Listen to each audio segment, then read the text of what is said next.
everybody, welcome to the live cooking demo. We are just going to get started here. I'll just give everybody a minute to tune in. Usually the notification takes a minute to show up. So we'll just get set up here.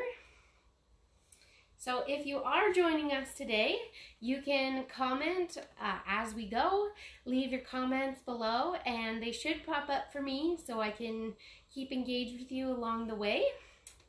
And yeah, so we'll just give you guys 1 second. Let's see who we've got online so far. Hi, Joyce.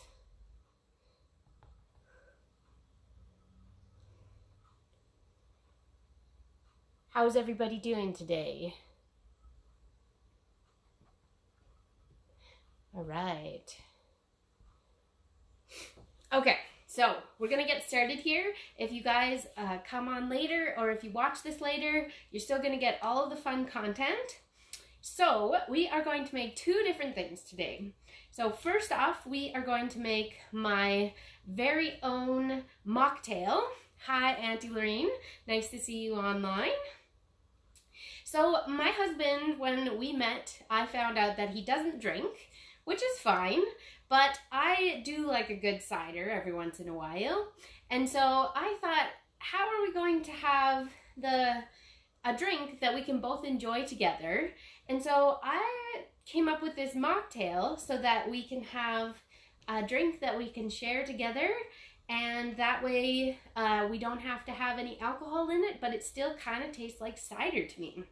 So if you're following along, you can pull out your ingredients. I've got all mine set out here already. So you're going to want a tall glass. This makes about 1.5 cups of drink, or just over that. So if you're worried about fitting it in your glass, you can always make it in a measuring cup first and pour it in later. I definitely have a few glasses this doesn't fit in, and so I'm always a little bit nervous, but I've tested in this one, so we're good to go. All right, so first things first, we're gonna start with an apple juice. So I like I've got this one here that's a fresh pressed. You can even make it yourself. It's super easy to make fresh apple juice, even with a blender. I just cut up the apple, core it, and then blend it with some water, and then just strain it through like cheesecloth, or also if you have any of those reusable produce bags that you can use in the store, as long as it's clean, you can use that and just squeeze out the juice, and then you've got even better. But for right now, store-bought is totally fine. I prefer not to have it from concentrate just because it adds a lot of extra sugar, just because it's concentrated sugar. But the fresh press has a little bit less.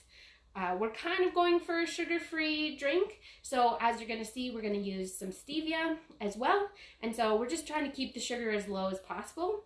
Obviously not entirely free of sugar, but the best we can do. So we're going to start with 1/2 cup. So as you can see, I haven't got my fancy Pampered Chef measuring cups. I have them in the mail, they're on their way, but they're the easy read ones, so you don't have to be bending over or trying to figure out how much exactly you have. You can just look at it as you're pouring and see the level that's coming up. So I'm very excited to get those. So we'll add that. So that was 1/2 cup. And then we've got some sparkling water here. So I just use this in my soda stream. I make this from just distilled water or tap water, whatever you like. If you don't have that, you can just use regular soda water from the store. Anything sparkling water, just don't buy the ones that have sugar added to them. And stay away from the tonic water, because that, I mean, it could be okay, but it might give your drink a little bit of a unique taste. So this is really just bubbly water. So we're just going to add 1 cup of this. This just gives it a little bit of a pizzazz to the drink. All right, and then I'm just going to make some space here. We are going to add some lemon juice. So what I like to do when I'm using a fresh lemon is I like to just roll it a little bit. What it does is if you put some pressure on it, especially if you have a really firm one, it just breaks up some of that membrane inside. And that way when you go to squeeze it, it's going to get a lot more of the juice out of it. So I'm going to use my Pampered Chef utility knife here. I love this size of knife.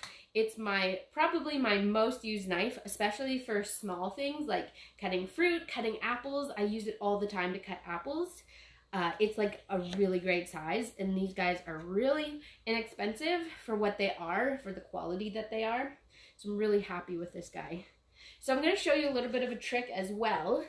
So I've got my citrus press here. It's just one of these guys, and what we're going to do is, you would expect that you would put this in just this way, right? The way that it fits. But we're actually going to flip it upside down.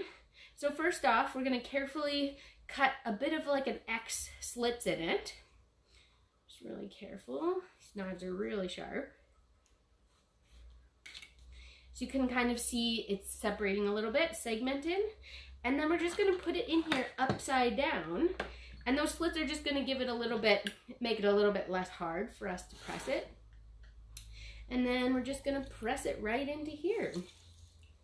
Now, if you're worried about actually squeezing something, not everybody has that strength or ability. So Pampered Chef also has one of those presses that you just push it over the top, and so you don't have to worry about any squeezing. Okay, so we're going to use these fancy little tools. I was not convinced about the one kind of size fits all measuring thing, but these changed my perspective. I'm not kidding you. I've had ones before that were like this, and I really like it because especially what it is you just can slide this thing up and down to have your different measurements. So this is the biggest one. It goes from 1 tablespoon to 1 teaspoon. This is the littlest one. So it goes all the way from 1/8 of a teaspoon down to a whole teaspoon. And what's really handy about them is as you're measuring, you don't have to keep grabbing a new tool every single time. So if you're measuring spices into a dish and you've got like 6 different spices, say you're making a curry, you can just use one tool and it does the same thing over and over. And even better, if you have one for dry and one for wet, it's great. And this has even like a 2 teaspoon tool or measurement. So it's really handy. You don't even have to scoop it twice. So that's really handy. Okay, so for this, we're going to use, I better just check my recipe, 2 teaspoons. So we're actually going to use that feature. So 2 teaspoons I've got there of the lemon juice. We'll just pop that right in. Set that aside. Okay, and then we're just going to use some stevia. So this is totally optional. I do drink it without, and it is sweet enough. But it does kind of just add a little bit, it brings out a lot of the flavor of the sweetness without adding any refined sugar. So usually if you find the powdered stuff, just make sure that you're getting the purest kind. I go with this Better Stevia, this organic kind. It's just the one that's in my health food store, and I like it. Some of them actually have more of a bitter aftertaste than others. So you can look it up online. There's lots of reviews out there, and you can find the one that has the least bitter aftertaste if you're not really a fan, and it will allow you to kind of get into things before you get used to it, which you will. So I'm just going to use this teeny tiny scoop that comes with it. It's really hard to measure this. I would say like a pinch if you don't have one of these teeny scoops. It's like less than 1/16 of a teaspoon, so it's quite difficult to actually measure that. It's a very, very small amount. So now that we have that, we're just going to add our bitters. So some of you, Auntie, was wondering what in the world this is. So it's actually, it's kind of like an extract in some ways, but it adds this bitter flavor to drinks. It's often used in cocktails, but it doesn't have to be used in cocktails. And although it doesn't have a kick of alcohol, it is made from alcohol, but just like anything that's an extract is, it doesn't have any significant percentage of alcohol that's going to make this a cocktail. So I like it, so I'm going to add 4 to 6 drops, probably more 6. If you're just trying it for the first time, start with 2 and see if you like it. It kind of adds like that yeastiness that you would get in a cider normally, an alcoholic cider, without adding any alcohol. So It's kind of just a nice little extra flavor. All right, so that is all. We're just gonna give this a little stir. Carefully, since it is bubbly. Okay, and actually, I have one special ingredient. So last night, I popped these in the freezer. Now, it's really just ice cubes made from apple juice. So I don't like having ice in my drinks because I find that it dilutes it, and I'm really slow at drinking things. And so by the time I get to the bottom, the ice cube's long melted and it's diluted into the drink, which makes it less appealing. So I just decided to start freezing the apple juice because that way, when you use it, it dilutes, but it adds more of the flavor of the drink. So it's perfect. So just gonna get these guys out carefully here, and you can add however many you like. They're a little bit softer than regular ice cubes, but as you can see, they turn out just solid. So that's great. Just pop these back in.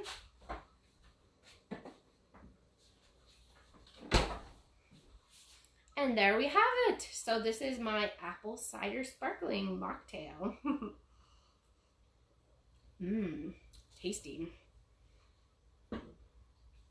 All right, we'll set that aside so that we can get on to our next thing.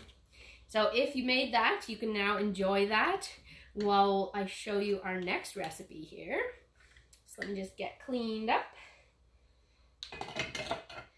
Did you try making it, Auntie?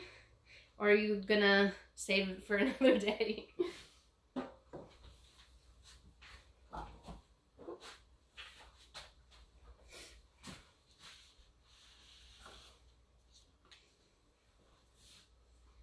All right. So next on the menu, we are going to be making a fresh Pico De Gallo. So I don't know if any of you have been to Mexico before. Obviously, that's not really in the cards right now, so we're going to have to make our own fresh salsa to reminisce about the times that when we could go back there. So what we're going to do is I'm going to show you a really cool tool that I'm really excited about having. So this guy came in my kit, and what it is, it's a manual food processor. Oh, awesome. You're going to find the bitters. Yeah, they're definitely worth having to try it. It does make a really big difference. Oh, hi, Addison. Nice to see you. My cousin has joined. A little chef in the making. All right. So what we've got here is we've just got this little lid that attaches on here and spins the blade, which is very sharp. And then it just goes right in the bowl. It's super easy for cleanup. There's not a lot of parts and there's not a lot of sticking up things or crevices for food to get stuck in. So it's actually really handy. And the top part is actually, you can only just wipe it off with the cloth. So you don't even have to worry about washing it really thoroughly or anything like that, which is nice. And then the rest of it can go in the dishwasher, which is nice and easy for cleanup. All right, so to get started, what we're gonna do is we're gonna have an onion. So the recipe calls for red onion, but it definitely doesn't matter. We can use this white onion that we're gonna use tonight, and we're only gonna need a quarter of it. So I've already got a half here, so I'm just gonna keep the quarter.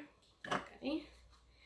And I'm just gonna cut it up into another smaller piece, just that way it'll break down a lot easier and faster, and then we have a lot less hassle. So if you were using a spicy pepper, you could add it now. All I have right now are serranos, and that would make it very, very spicy. And my husband is actually the spicy fan in this family, and so and he doesn't like salsa, so I'm gonna be the one eating this, so I'm just gonna keep it without. So all we're gonna do is we're gonna just press this lever, and you can see it chopping.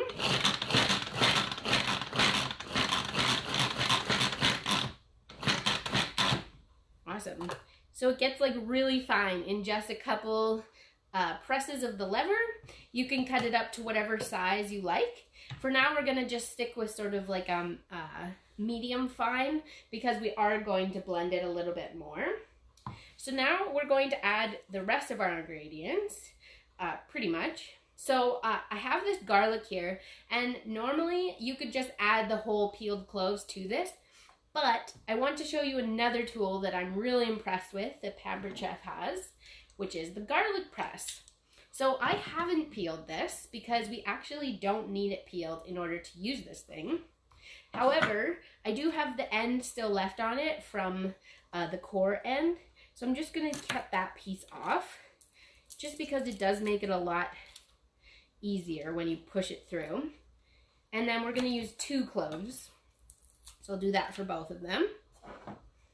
And then we're just going to put it in the inside here fully with the skin on, and it's got this cool little I don't even know, device thing here, how you say it, that when you pull it out, it actually pulls out the peel.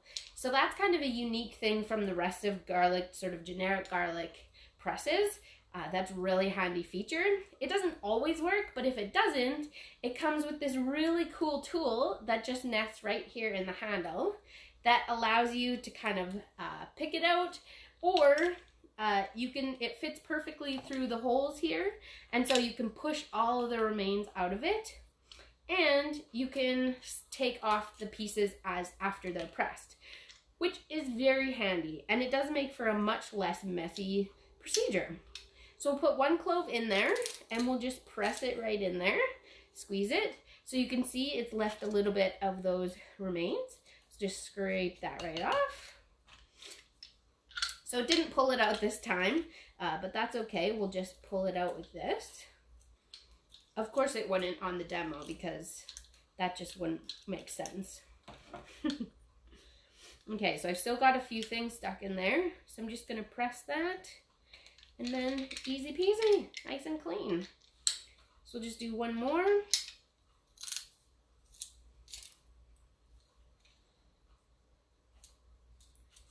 Get that out of there, and I'll just set that aside and clean the rest of that later.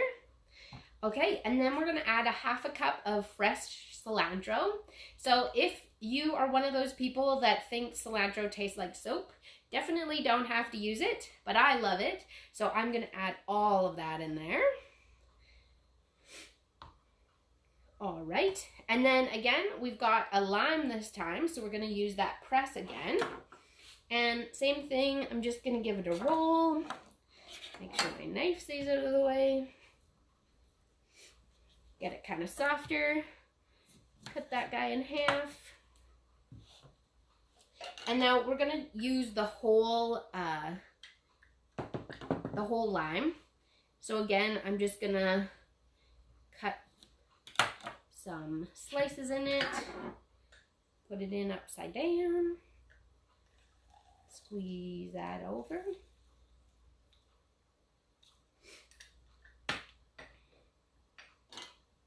And to the other side.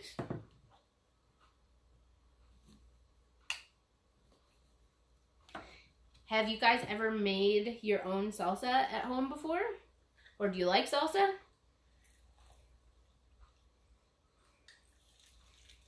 Squeeze that guy. All right. So if you don't have one of those presses, you can just as easily squeeze it over your hand. Just make sure your hands are clean, and then you can catch the seeds in the one hand beneath and then squeeze it over top so just the juice runs through your fingers. And that is a really handy way to do it. But it is a lot more messy, so this tool is quite helpful for that. Okay, and then we're just gonna add here a 1/2 teaspoon of salt. So I've just got some sea salt. Use this tool. The little guy, put it at 1/2 teaspoon, put it in there.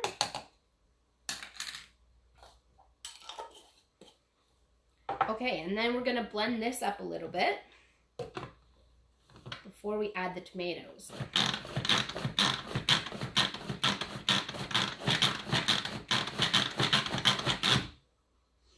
All right.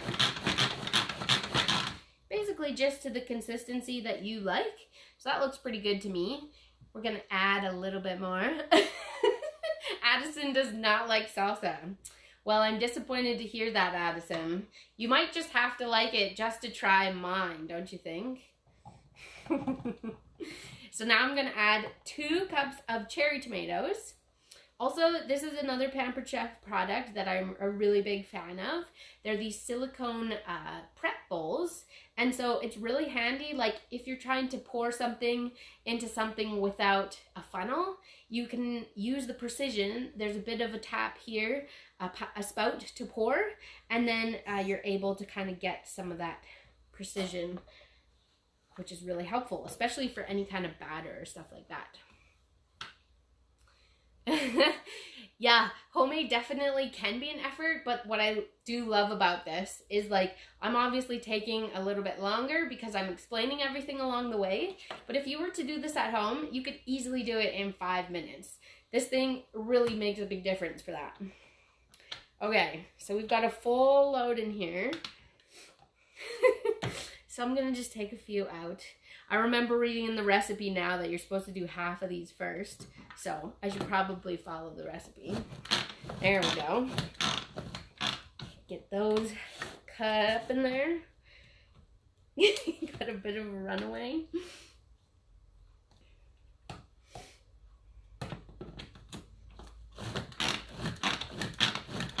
There we go.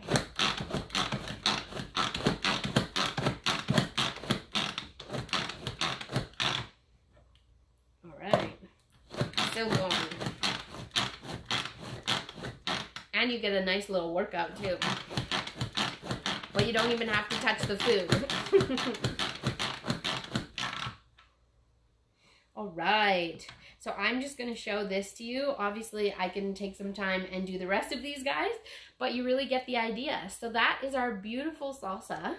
Now, let's just taste it. So we've got some tortilla chips here. Give it a little taste. Do you want to try some, Addison? Should I mail some to you? All right, let's see. That is really good. And so easy, really effortless with these devices that we have here. And the cleanup is really easy because all of this stuff can go in the dishwasher. How amazing is that? All right, well, that's all I have for you tonight. Thanks for tuning in, and thanks to those of you that are going to watch this later. If you have any questions for me along the way, please feel free to reach out and ask. If you're looking for a product, there are a lot of products that are out of stock at the moment. However, we've been able to find a lot of those products for people. There's like directors and people above me who spend their whole days trying to find things for people. So it really is amazing, and so don't hesitate. If you're looking for something, we will try to get it for you. All right, so that's all I have. I hope you have a great evening, and we'll talk to you soon.